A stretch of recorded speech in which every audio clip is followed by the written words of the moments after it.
আমরা যারা স্মার্টফোন ব্যবহার করি মোটামুটি কমন একটা প্রবলেম হচ্ছে গরমের দিনে আমাদের স্মার্টফোনটা অতিরিক্ত গরম হয়ে যায় এবং ফোনটা হ্যাং করে যায়। আজকের ভিডিওতে দেখাবো কিভাবে আপনি আপনার স্মার্টফোনটাকে মাত্রাতিরিক্ত গরম হাওয়া থেকে রক্ষা করতে পারেন। হ্যালো ভিউয়ার্স, আসসালামু আলাইকুম, this is Imrul and welcome to my channel.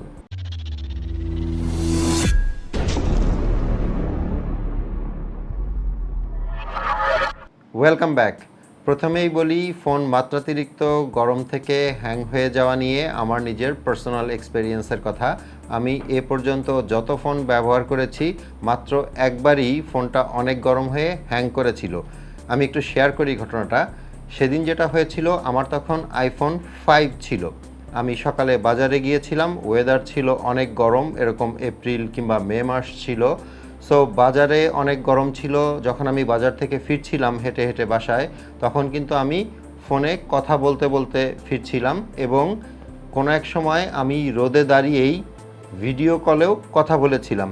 এরপর যেটা হলো, ফোনটা মাত্রাতিরিক্ত গরম হয়ে হ্যাং করে গেল। আমি ইভেন ফোনটার ডিসপ্লেও অফ করতে পারছিলাম না। আর আইফোনগুলোতে যেহেতু ব্যাটারি খোলা যায় না, সো আমি কিন্তু ব্যাটারিটাও খুলে ফোনটা বন্ধ করতে পারছিলাম না। আমাকে 2 ঘন্টার ওপর ওয়েট করতে হয়েছে কখন ফুল ড্রেইন হয়ে, মানে ব্যাটারি ফুল ড্রেইন হয়ে ফোনটা বন্ধ হয়ে যাবে, তারপর আমি চার্জারে দিয়ে ফোনটা রিস্টার্ট করব। সো আমার এই পার্সোনাল এক্সপেরিয়েন্স থেকে 1 নম্বর পয়েন্টের কথা বলি। টোটাল আমি 5টা পয়েন্ট নিয়ে কথা বলবো। প্রথম পয়েন্টটা হচ্ছে, যখন আপনি ফিল করবেন অনেক গরম, মানে আপনার নিজের যখন অনেক গরম লাগছে, তখন একটা জিনিস সবসময় মনে রাখবেন যে এটা একটা ইলেকট্রনিক ডিভাইস, আপনার হাতে থাকা ফোনটা, সেটা কিন্তু আরও বেশি গরম হবে।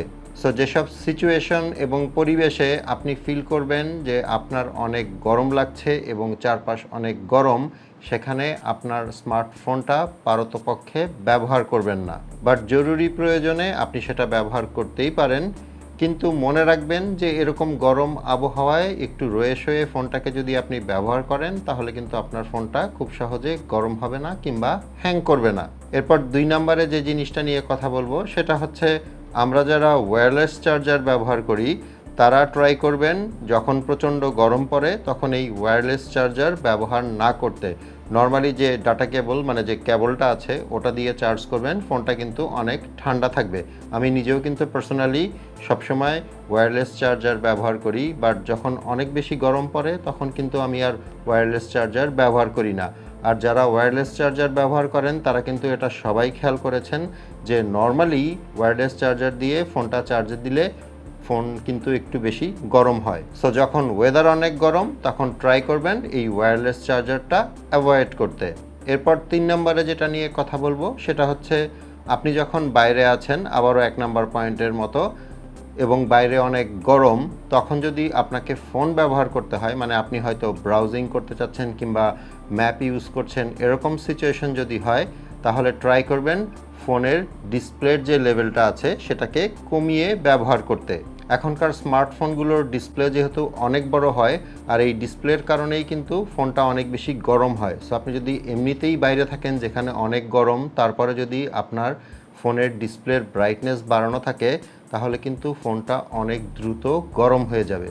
সো এই ব্যাপারটাও গরমের দিনে ফোন ব্যবহারের ক্ষেত্রে আপনাকে মাথায় রাখতে হবে। এরপরে 4 নম্বরে যে পয়েন্টটা আছে সেটা হচ্ছে, এরকম সিচুয়েশনে যখন আপনি ফোনটা অনেকক্ষণ ব্যবহার করে মাত্রাতিরিক্ত গরম করে ফেলেছেন এবং সাথে আপনার ফোনের চার্জও কমে গিয়েছে, তখন আমাদের মাঝে অনেকেই আছেন হুট করে ফোনটাকে চার্জারে বসিয়ে দেন।